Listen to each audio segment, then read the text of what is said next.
গাজায় যুদ্ধবিরতির বিষয়ে ভালোই আলোচনা চলছে বললেন মার্কিন প্রেসিডেন্ট ডোনাল্ড ট্রাম্প। গাজায় যুদ্ধবিরতির বিষয়ে ভালোই আলোচনা হচ্ছে বলে মন্তব্য করেছেন মার্কিন প্রেসিডেন্ট ডোনাল্ড ট্রাম্প। বৃহস্পতিবার হোয়াইট হাউসের এক সংবাদ সম্মেলনে ইসরায়েল ও ফিলিস্তিনের স্বাধীনতাকামী সশস্ত্র সংগঠন হামাসের মধ্যকার যুদ্ধবিরতি চুক্তির ভবিষ্যৎ নিয়ে আলোচনা চালানো হলে তিনি একথা বলেন। তবে এ ব্যাপারে তিনি খুব একটা বিস্তারিত বলেননি।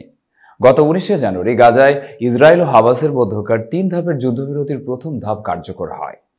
এর আওতায় গাজায় হামাসের কাছে আটক থাকা 33 ইসরায়েলি জিম্মি এবং ইসরায়েলের কারাগার থেকে প্রায় 2000 ফিলিস্তিনি বন্দীকে মুক্তি দেওয়া হয়েছে। 2 দিনের মধ্যে প্রথম ধাপের যুদ্ধবিরতির মেয়াদ শেষ হতে যাচ্ছে। সংবাদ সম্মেলনে ট্রাম্পের কাছে জানতে চাওয়া হয়েছিল দ্বিতীয় ধাপের যুদ্ধবিরতি ফলপ্রসূ হবে কিনা। ব্রিটিশ প্রধানমন্ত্রী কিয়ার স্টারমারের সঙ্গে এই যৌথ বৈঠকে ট্রাম্প বলেন, আমরা দেখেছি কি হয়, কেউ আসলে জানে না, তবে আমরা দেখেছি কি হতে যাচ্ছে।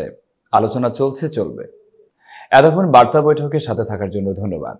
নতুন নতুন তথ্য ও সংবাদ পেতে বার্তা বৈঠক ইউটিউব চ্যানেল ও ফেসবুক পেজের সাথেই থাকুন।